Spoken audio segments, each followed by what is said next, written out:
নবীজির হুঁশ হয়েছে, তাকায় দেখেন হযরত জিবরাইল দাঁড়ানো। হযরত জিবরাইল নবীজির চেহারা মোবারকের দিকে তাকায় বলেন, আসসালামু আলাইকা ইয়া রাসূলুল্লাহ।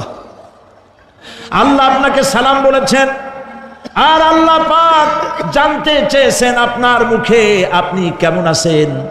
আল্লাহ জানেন আপনার অবস্থা কি, তারপরেও আপনার মুখে শুনতে চেয়েছেন আপনি কেমন আছেন। নবীজি বলছেন, জিবরাইল বড় কষ্টে আছি, বড়ই যন্ত্রণা, বড়ই কষ্ট। হযরত জিবরাইল বলছেন, ইয়া রাসূলুল্লাহ, আজকে এক নতুন ফেরেশতা আমি সাথে করে নিয়ে এসেছি। এই ফেরেশতা পৃথিবীর কোন নবী অথবা কোনো মানুষের কাছে যাওয়ার জন্য অনুমতি চায় না, আজ আপনার কাছে অনুমতি ভিক্ষা চায় কাছে আসার জন্য। ওই ফেরেশতার নাম হচ্ছে মালাকুল মউত। হযরত মালাকুল মউত বলেন, ইয়া রাসূলুল্লাহ, এই পৃথিবীতে আদম আলাইহিস সালাম থেকে নিয়ে পর্যন্ত কোন মানুষের জান কবজের জন্য আমার অনুমতি চাওয়া লাগে নাই, আর কোনোদিন লাগবে না। আজ আমি আসার সময় আল্লাহ বলেছেন আপনার জান কবজের জন্য আমি যেন আপনার কাছে অনুমতি ভিক্ষা চাই। নবীজি বলছেন, আমি যদি অনুমতি না দেই তো কি হবে? হযরতে মালাকুল মউত বলছেন, ইয়া রাসূলুল্লাহ, অনুমতি যদি না দেন আমি ফেরত চলে যাব, আমাকে সেভাবেই বলা হয়েছে। হযরতে জিবরাইল বলেন, ইয়া রাসূলুল্লাহ, হে আল্লাহ রাব্বুল আলামিন আপনার দিদারের ইন্তজার করতেছে।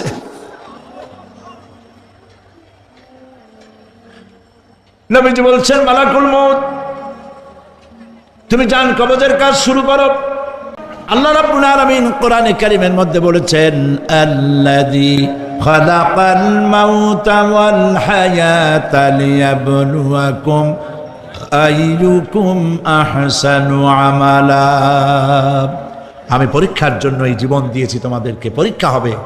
এই পরীক্ষা জীবন আর মৃত্যু দুটো জিনিস দিয়েছি পরীক্ষা করার জন্য। এই পরীক্ষার জন্য তোমরা পাস করতে পারো। পরীক্ষা আসছে, এখন প্রশ্নপত্র সব ফাঁস করে দেওয়া হয়েছে। প্রশ্নগুলি সঠিকভাবে আদায় করুন, প্রশ্নগুলি পড়ুন এবং জীবনটাকে সেইভাবে গড়ুন। নামাজটা সহি করে আদায় করুন।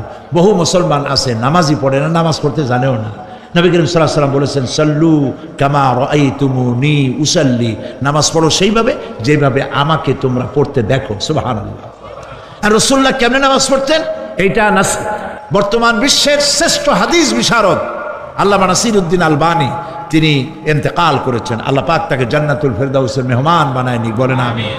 তার লেখা বই আছে রাসূলুল্লাহ সাল্লাল্লাহু আলাইহি ওয়াসাল্লামের নামাজ, বইয়ের নাম রাসূলুল্লাহ সাল্লাল্লাহু আলাইহি ওয়াসাল্লামের নামাজ। ছোট্ট একটা বই। এই বইটা আপনারা কিনবেন।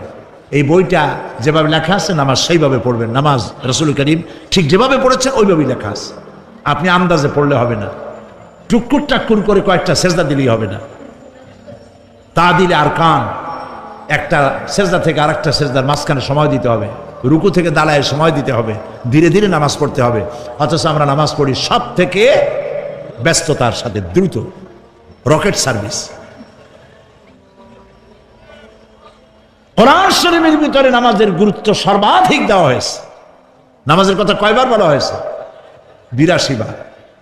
৮২ বার আল্লাহ পাক বলেছেন নামাজ আদায় করো, ৮২ বার বলেছেন। আর নবীজি বলেছেন, লা দীনা লিমান লা সালাতা লাহু, যার কাছে নামাজ নাই তার কাছে দিন বলে কোনো জিনিস নাই।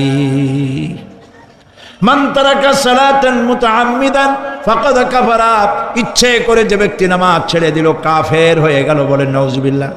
কিয়ামতের দিন, বুখারী শরীফের হাদিস, আল্লাহ পাকের নবী বলেছেন কিয়ামতের দিন সর্বপ্রথম আল্লাহ জিজ্ঞেস করবেন, বান্দা নামাজ পড়ছো কিনা? প্রথম প্রশ্ন কি বলেন? প্রথম প্রশ্ন কি? যার নামাজ কবুল তার সমস্ত নেক আমল মঞ্জুর, যার নামাজ কবুল হবে না কোনোটাই মঞ্জুর হবে না। কথা বুঝতে পেরেছেন? নামাজ সঠিকভাবে আদায় করতে হবে। নবী করিম সাল্লাল্লাহু আলাইহি সাল্লাম ইন্তেকালের ৫ দিন আগে থেকে জ্বর আক্রান্ত হলেন, রোগাক্রান্ত হলেন জ্বরে, আর মাথার যন্ত্রণায় অস্থির হয়ে যেতে লাগলেন। বেহুশ হন, আবার হুশ হন। যেদিন তিনি ইন্তেকাল করবেন তার আগের দিনেও তিনি জোহরের নামাজ পড়ার জন্য সাহাবীদের কাঁধের উপরে ভর দিয়ে নামাজ পড়তে গেছেন। পা উঁচু করে নিতে পারেন নাই, পা টেনে টেনে নিয়েছেন।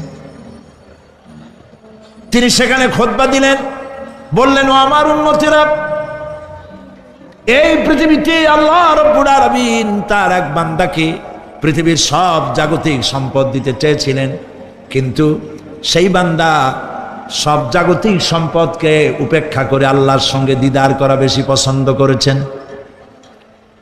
কেউ কিছুই বুঝলো না। হযরত আবু বকর রাদিয়াল্লাহু তাআলা আনহু খুব কাঁদতে লাগলেন। তিনি বুঝতে পেরেছেন যে এই পৃথিবীতে সমস্ত সম্পদ দিতে চেয়েছিলেন আল্লাহ যাকে, তার নাম বিশ্বনবী। তিনি সবগুলি উপেক্ষা করে আল্লাহর সঙ্গে দিদার করা বেশি পছন্দ করেছেন। আমরা অতি তাড়াতাড়ি নবীজি থেকে নবীর এতিম হয়ে যাব। পরের দিন ইশার নামাজের রক্ত হলো, আজান হয়ে গেল, মসজিদে মুসল্লিরা ভরে গেছে, সাহাবায়ে কেরাম সব এসে গেছেন। হুজুরের জন্য বহুক্ষণ অপেক্ষা করার পর হযরতে আবু বকর রাদিয়াল্লাহু তাআলা আনহু তিনি ইমামতির জায়গায় দাঁড়ায় গেছেন। নবীজি বেহুশ অবস্থায় ছিলেন ঘরের মধ্যে। হুশ আসার পর তিনি হযরত আয়েশাকে বললেন, আয়েশা, মসজিদে নববীতে এখন কি হতেছে? তিনি বললেন, নামাজ হচ্ছে। লোকেরা আপনার অপেক্ষা করেছে, কিন্তু আপনাকে না পাইয়া দীর্ঘক্ষণ অপেক্ষা করার পর আপনাকে না পেয়ে আমার বাবার ইমামতিতে তারা নামাজ পড়তেছে, কিন্তু মুসল্লিদের মধ্যে কান্নার রোল পড়ে গিয়েছে। তাদের ধারণা হয়েছে নবীজির জায়নামাজে যখন হযরত আবু বকর দাঁড়ায় গেছে, নবীজির পিছনে নামাজ পড়া আর আমাদের কিসমতে হবে না। নবীজি বলছেন, আয়েশা রে, মসজিদে নববীর দিকের দরজাটা খুলে দাও, আমি নামাজের দৃশ্য দেখতে চাই। দরজা খুলে দেওয়া হলো। নবীজি কোন রকম মাথা উঁচু করে মসজিদে নববীতে নামাজের দৃশ্য নিজে অবলোকন করে আবার শুয়ে পড়লেন। হযরত আয়েশা লক্ষ্য করে দেখেন নবীজির চোখের পানি দিয়ে কোনা দিয়া পানি বেয়ে বেয়ে পড়ছে। হযরত আয়েশা প্রশ্ন করলেন, ইয়া রাসূলুল্লাহ, নামাজের দৃশ্য দেখি কাঁদছেন কেন? হুজুর বলেন, আয়েশা রে, এটা কোনো দুঃখের পানি নয়, আমি কাঁদতেছি এই জন্যে, এই নামাজের জামাত কায়েমের জন্য তায়েফের ময়দানে অনেক রক্ত ঝরেছে, আবার উহুদের ময়দানে দান দান শহীদ হয়েছে, সাহাবায়ে কেরাম জীবন দিয়েছে। আজ আমি দেখতে পেলাম আমার উম্মতেরা জামাতে নামাজ পড়ছে। আমার ধারণা হলো ভবিষ্যতে কিয়ামত পর্যন্ত আমার উম্মতেরা এইভাবে জামাত বন্দী হয়ে নামাজ আদায় করবে।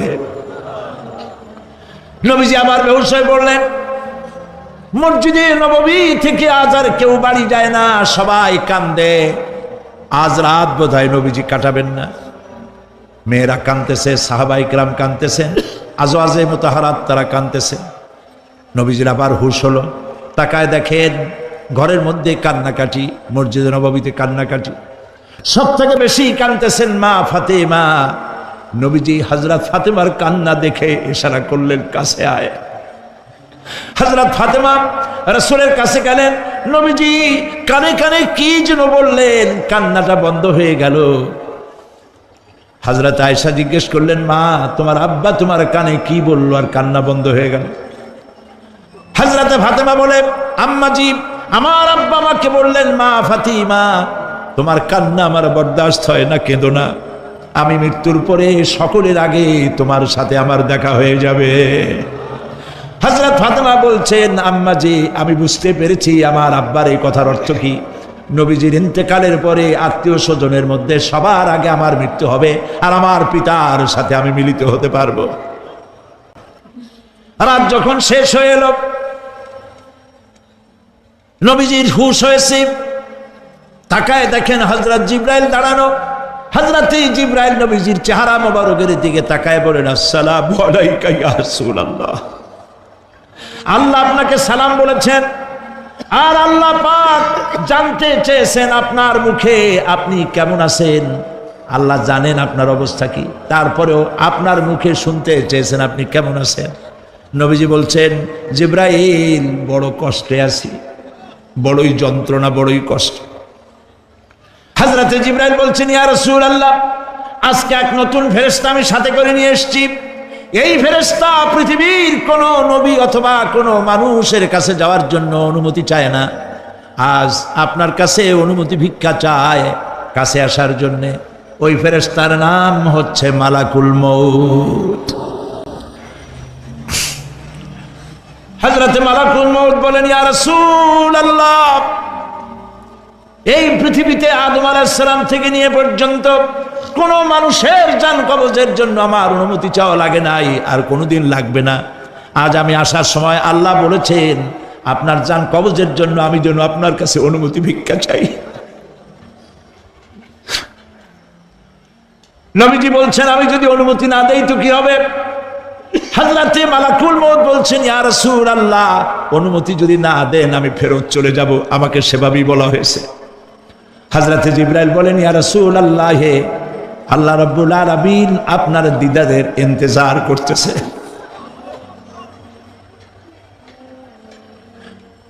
নবীজি বলছেন, মালাকুল মউত, তুমি জান কবজের কাজ শুরু করো। মালাকুল মউত যখন কাছে এসেছে, রাসূল জিজ্ঞেস করলেন, আয়েশা, ঘরে যে কয়েক টুকরা স্বর্ণ ছিল সেগুলোর কি অবস্থা?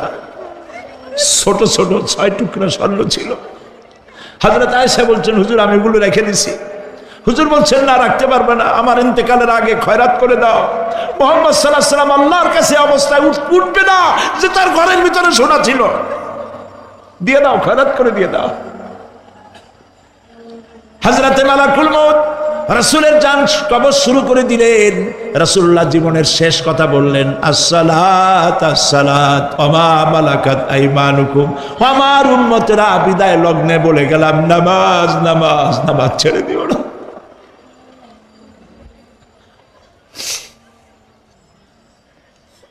প্রিয় ভাইরা, নবী করিম সাল্লাল্লাহু আলাইহি ওয়াসাল্লাম জীবনের শেষ কথা বলে গেছেন নামাজ। সেই নামাজে আমাদের যত সব অবহেলা, স্ত্রীকে নামাজ পড়ান, বউকে নামাজ পড়ান, ছেলে মেয়েকে নামাজ পড়ান। দোকানদার ভাইরা যখন আজান হয়ে যাবে দোকান বন্ধ করে দেন, আপনি আপনার কর্মচারীরা নামাজ পড়তে যান।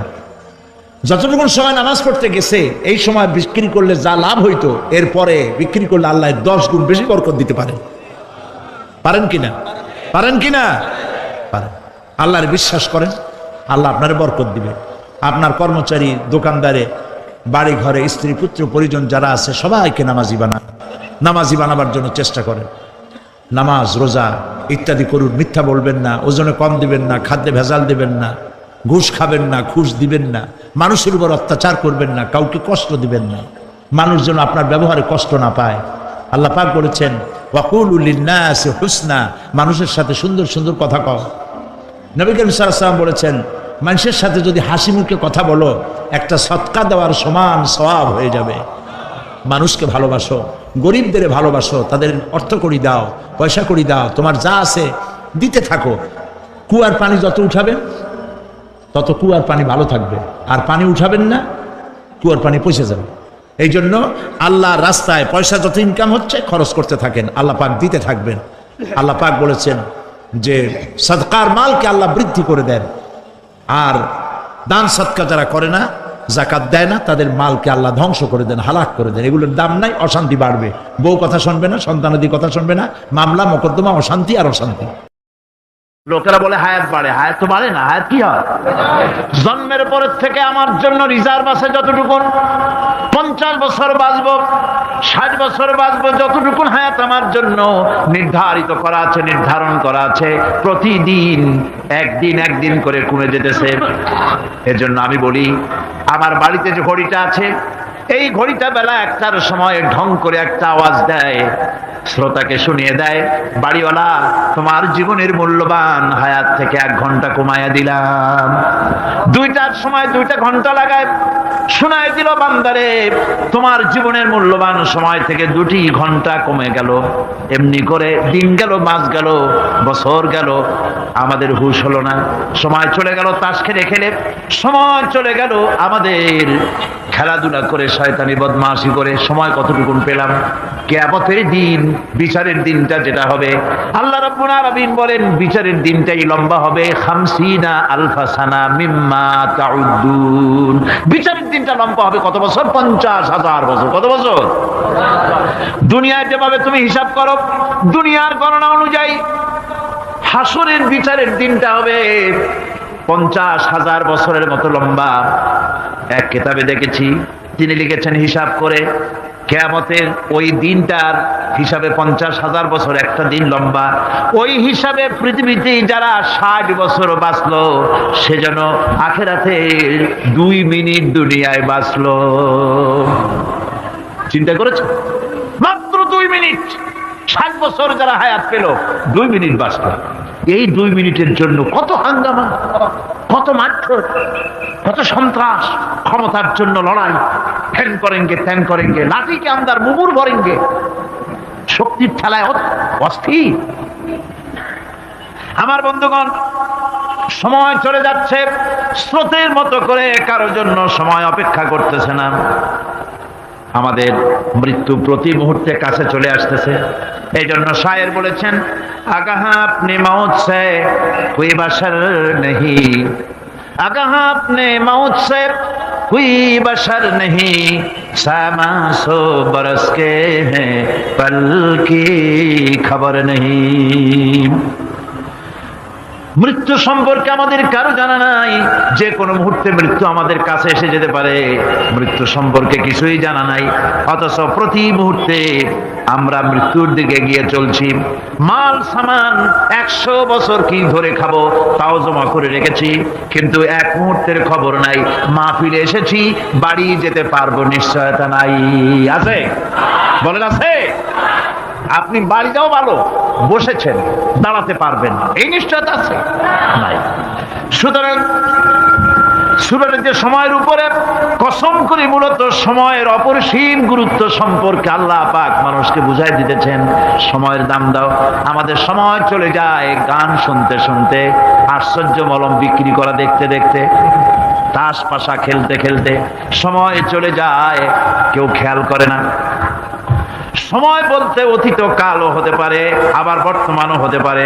আর বর্তমান কাল কোনো কালই না, বর্তমান কাল কোনো কাল নয়। প্রতি মুহূর্তে ভবিষ্যৎ এসে বর্তমান হয়, আর প্রতি মুহূর্তে বর্তমান কি হয়?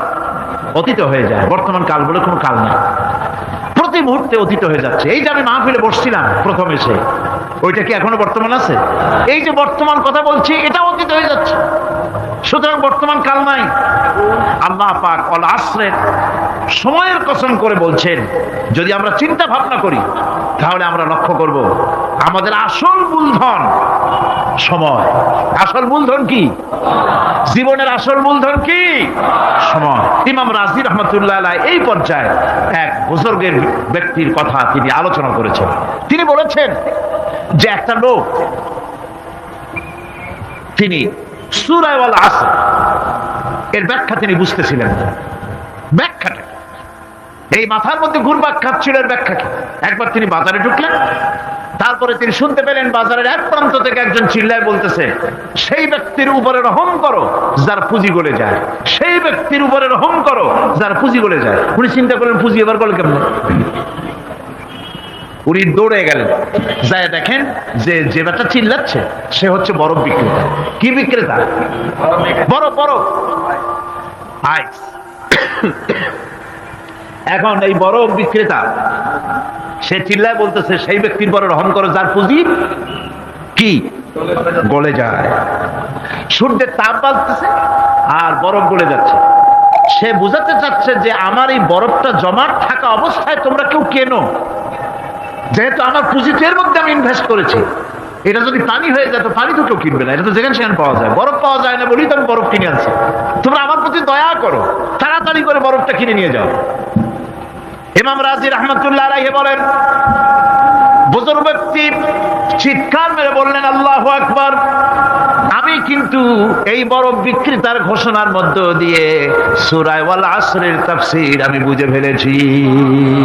তার মানে হলো বরফ বিক্রেতা যেভাবে বলতেছে সেই ব্যক্তির উপরে রহম করো যার পুঁজি গলে যায়, আমারও তো একটা পুঁজি আছে, ওই পুঁজির নাম হায়াত। প্রতি মুহূর্তে আমার পুঁজি তো গলে যেতেছে। আমার পুঁজি তো গলে যায়, প্রতি মুহূর্তে কমে যেতেছে। আহারে, এই পুঁজি যে গলে গেল, ধরে রাখতে পারলাম না, এই জন্য কিছুই তো করতে পারি নাই। সূরা ওয়াল আসরের ভিতরে মানুষের আয়ুষ্কাল দেওয়া হয়েছে, বরফ গলে যাওয়ার মতো দ্রুত সে আয়ু কমে যাচ্ছে। একে যদি নষ্ট করে ফেলা হয়, ভুল কাজে ব্যয় করা হয়, সেটাই হচ্ছে মানুষের মূল ক্ষতি। মানুষের মূল ক্ষতি। ব্যবসায় ক্ষতিগ্রস্ত হয়েছে, এটা মূল ক্ষতি নয়। স্বাস্থ্য হারাইছে, মূল ক্ষতি নয়। রাজনীতিতে ব্যর্থ হয়েছে, মূল ক্ষতি নয়। জীবনে মন্ত্রিত্ব হারাইছে, মূল ক্ষতি নয়। মূল ক্ষতি প্রতি মুহূর্তে সময় নষ্ট হচ্ছে, এটাই মূল ক্ষতি। ভাইরা, কিয়ামতের দিন জান্নাতীদের কোনো দুঃখ থাকবে না, সকলের দুঃখ থাকবে। জান্নাতীদের কোনো দুঃখ থাকবে নাকি? থাকবে, থাকবে। জান্নাতীদের মনের মধ্যে একটা দুঃখই থাকবে। ভালো করে শুনুন, জান্নাতীদের মনের মধ্যে একটা দুঃখই হবে। তারা মনে মনে চিন্তা করবেন, আফসোস করবেন, আহারে যদি দুনিয়ায় বসে অমুক সময় বাসে বসেছিলাম, আজে বাজে চিন্তা করেছি, বাড়ির ড্রয়িং রুমে একা একা বসে বসে আজে বাজে চিন্তা করেছি, অমুক অমুক সময় খেলাধুলায় কাটাইছি, এই সময়গুলিতে যদি সুবহানাল্লাহ, আলহামদুলিল্লাহ, লা ইলাহা ইল্লাল্লাহ, আল্লাহু আকবার, এই তাসবিহ যদি পড়তাম, জিকির আজগার করতাম, জান্নাতের ভিতরে আরো নিয়ামত লাভ করতে পারতাম। সময়টা তো কাজে লাগাইলাম না। মানুষের শর্ত, মুমিনের সব কাজে সব। ওয়াকুলু লিন্নাসি হুসনা, মানুষের সঙ্গে ভালো ভালো কথা কও, মানুষের সঙ্গে হাসি মুখে কথা কও। একজনের সাথে হাসি মুখে কথা বললেন, আপনার একটা সৎকা দেওয়ার মতো সমান সব আমলনামায় লেখা হয়ে গেল। ভালো ভালো কাম করো। বন্ধুগণ, সময় দ্রুত গতিতে চলে যাচ্ছে, মানুষের জীবন ক্ষতিগ্রস্ত হচ্ছে। ক্ষতি থেকে বাঁচতে পারবে চারটা গুণ যার মধ্যে আছে, বাকি সব ক্ষতিগ্রস্ত হয়ে যাবে। আমার ভাইয়েরা, এই কথাগুলি বলে আল্লাহ পাক যেন এরকম একটা দৃষ্টান্ত দিলেন। আপনি যদি পরীক্ষার হলে গিয়া দেখেন, ছাত্ররা পরীক্ষা দিতেছে, পরীক্ষার জন্য নির্ধারিত সময় কতটুকু? 3 ঘন্টা। 3 ঘন্টা, 3 ঘন্টা। আপনি গিয়ে দেখলেন কোন একজন পরীক্ষার্থী পরীক্ষা দিতে গিয়ে আর এক দিকে তাকায় আছে, আকাশের তারা গুনতেছে, অথবা সে গল্প করতেছে, অথবা পরীক্ষা বাদ দিয়ে আজে বাজে কিছু লিখতেছে। আপনি যেমন তাকে, ওই ছেলেটাকে আনবো না, গাফেল ছেলেটাকে ঘড়ির দিকে তাকায় বলেন, এই ছেলে ওই ঘড়ির দিকে তাকাও, দেখো তোমার সময় কিন্তু চলে যেতেছে, মাত্র 1 ঘন্টা আর তুমি সময় নষ্ট করতেছ। আল্লাহ যেন স্নেহ পরবশে তামাম পৃথিবীর গোলামদেরকে, বান্দাদেরকে আঙ্গুল নির্দেশনা দিয়ে বলছেন, বান্দারা প্রতি মুহূর্তে তোর জীবনের মূল্যবান সময় চলে যেতেছে, প্রতি মুহূর্তে সময় যাচ্ছে। আল ইনসান, ইনসান বলতে শুধু মুসলমান না, ইনসান বলতে কি মুসলমান শুধু না, আল ইনসান মানব মণ্ডলী, বিশ্বের সমস্ত মানুষকে আল্লাহ বলছেন, হিন্দু, খ্রিস্টান, বৌদ্ধ, নাসারা, ইহুদি, মজুসি, মুসলমান, বিশ্বের সব মানুষকে আল্লাহ বলছেন। যেহেতু আল্লাহ স্রষ্টা, মানুষের ব্যাপারে সার্বিক কল্যাণময় কথা কে বলতে পারেন? কে বলতে পারেন? সে আল্লাহ রাব্বুল আলামিন বলছেন, সময় চলে যাচ্ছে ও পৃথিবীর মানুষেরা। এই মানুষ বলতে আল্লাহ রাব্বুল আলামিন কোন ব্যক্তি, কোন গোষ্ঠী, কোন জাতিকে বলেন নাই, বলেছেন সমগ্র মানবতাকে। এর অর্থ হচ্ছে সূরাটিতে উল্লেখ্য 4টি গুণ যদি আমল করতে পারে লোকেরা, যেই ব্যক্তি করবে, যেই সমাজ করবে, যেই রাষ্ট্র করবে, যেই গোষ্ঠী করবে, যেই জাতি করবে, তারাই ক্ষতি থেকে বেঁচে যাবে। আর যারা করবে না, তারা ক্ষতিগ্রস্ত হবে। কি হবে বলুন? এখন আল্লাহ পাকের কথা শুনুন। আল্লাহ পাক বলছেন, ওয়াল আসরি ইন্নাল ইনসানা লাফি খুসর। খুসরিন, এই যে খুসর, খাসারা, এই শব্দটা হচ্ছে আবিধানিক অর্থে ক্ষতি হচ্ছে লাভের বিপরীত। লাভের বিপরীত কি? ক্ষতি। নাফা, এই নাফার বিপরীত কি? নোকসান। খাসারাটা কি? নোকসান বলা হয় পুঁজি 50,000 খাটাইছিলাম, লাভ করতে পারি নাই, পুঁজি ঠিক আছে, এটাকে বলা হয় নোকসান। এটাকে কি বলা হয়? নোকসান। কিন্তু আমি পুঁজি খাটিয়েছিলাম 50,000 টাকা, লাভ তো হয়ই নাই, পুঁজিও চলে গেছে, আমও গেছে ছালাও গেছে, আমও নাই ছালাও নাই। এইটারে আরবিতে কি বলা হয়? খাসারা, দেউলিয়া। দেউলিয়া হয়ে গেছে। দেউলিয়াটা বোঝেন ভালো আপনারা, দেউলিয়া হয়ে গেছে। কোরআন লাভ বা সাফল্যের ধারণা যেমন নিছক পার্থিব নয়, সমৃদ্ধির কথা শুধু পার্থিব নয়, জন্ম থেকে শুরু করে মৃত্যু পর্যন্ত কোরআনের লাভের কথা যখন বলা হয় তখন জন্ম থেকে মৃত্যু পর্যন্ত, আখিরাত পর্যন্ত, কিয়ামত পর্যন্ত। ক্ষতিটাও জন্ম থেকে শুরু করে মৃত্যু পর্যন্ত, কিয়ামত পর্যন্ত ক্ষতিটাও। এই ক্ষতি থেকে বাঁচবার জন্য কোরআনে কারিমে বিভিন্ন জায়গায় এই খাসারা শব্দ ব্যবহার করা হয়েছে।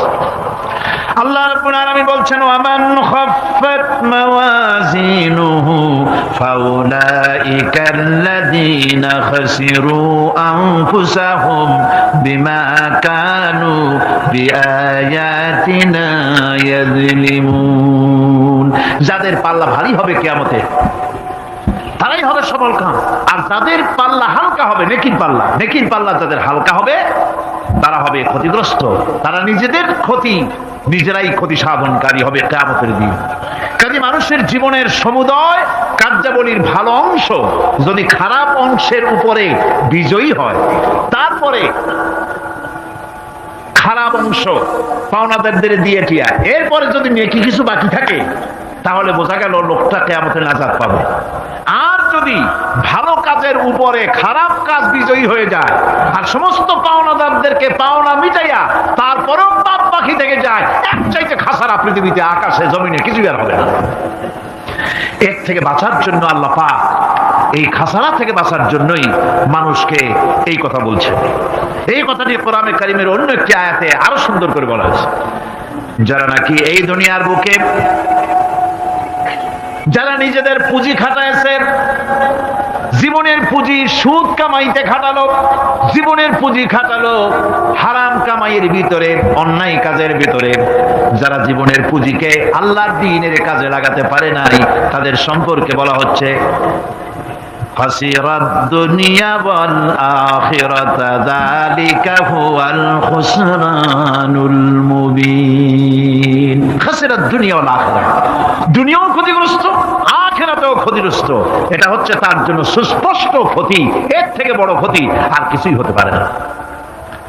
আল্লাহ পাক কোরআনে কারীম অন্যত্র বলেছেন, ওয়া নুনাজ্জিলু মিনাল কুরআনি মা হুয়া শিফাউন ওয়া রাহমাতুন লিল মুমিনিন ওয়া লা ইয়াজিদু যালিমিনা ইল্লা খাসারা।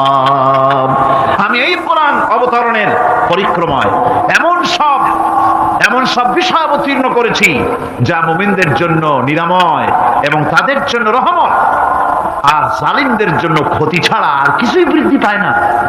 জালিমদের জন্য ক্ষতি বৃদ্ধি পায়, আর যারা মুমিন তাদের জন্য এর মধ্যে নিরাময় আছে, এর মধ্যে রহমত আছে। অর্থাৎ যারা এই কোরআনকে যারা নিজেদের আইনের কিতাব হিসাবে গ্রহণ করেছে, কোরআনকে তাবিজের কিতাব হিসাবে নয়, ধর্মীয় কিতাব হিসাবে নয়, কোরআন সংবিধান। কোরআন কি?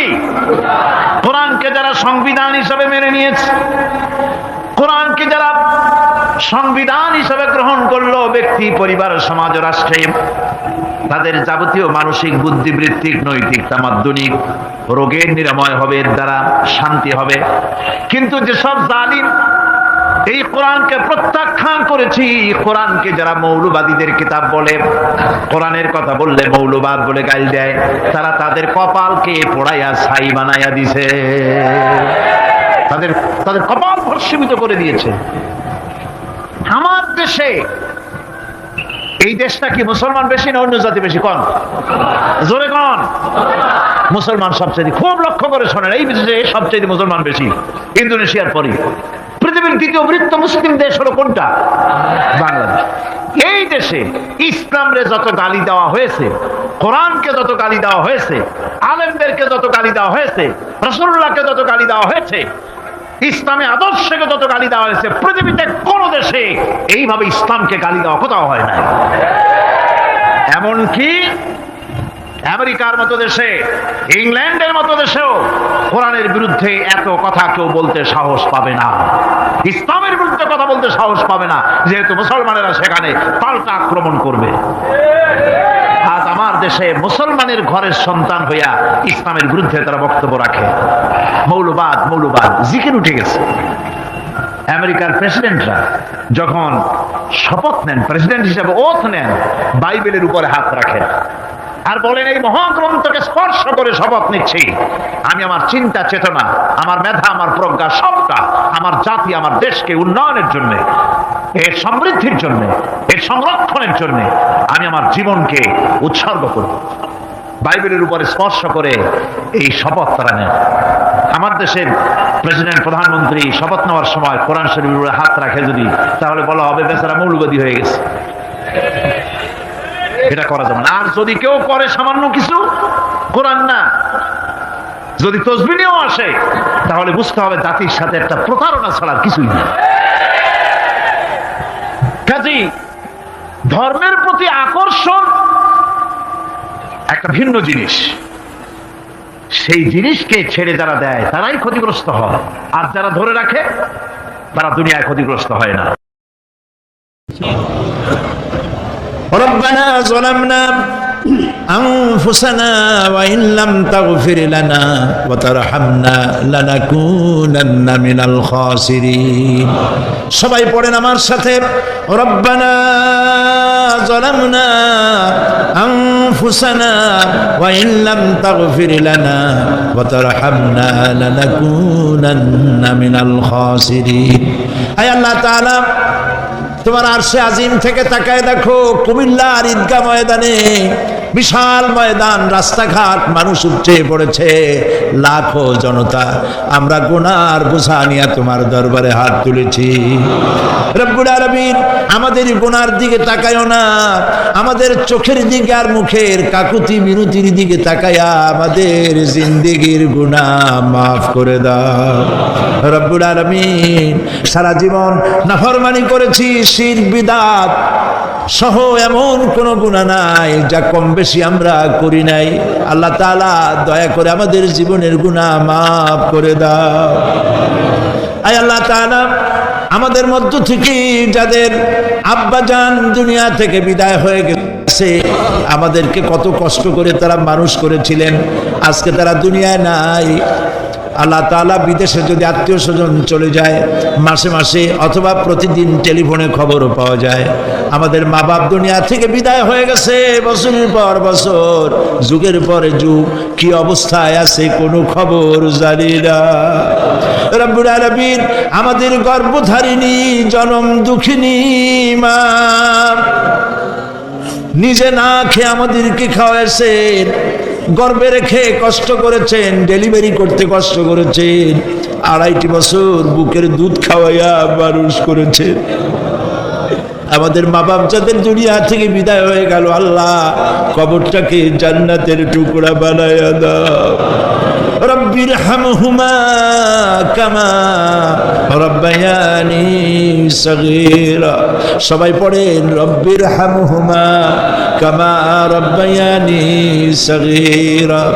আয় আল্লাহ তাআলা, সারা পৃথিবীতে আজ মুসলমানদের বড়ই দুর্দিন, মুসলমানদের পক্ষে কথা বলার লোক আজ আর নাই। আল্লাহ তাআলা, কাশ্মীরের মুসলমানেরা কষ্ট পেতেছে, তাদেরকে পাখির মতো গুলি করে হত্যা করা হচ্ছে, প্যালেস্টাইনি মুসলমানদেরকে অভিশপ্ত ইহুদিরা মারতেছে।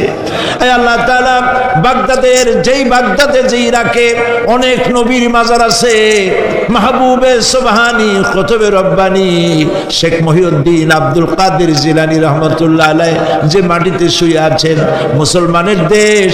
আয় আল্লাহ তাআলা, কাফেরেরা সব ঐক্যবদ্ধ হয়েছে, মুসলমান দেশগুলি শেষ করে দেবে। আল্লাহ, তোমার কাছে সাহায্য চাই।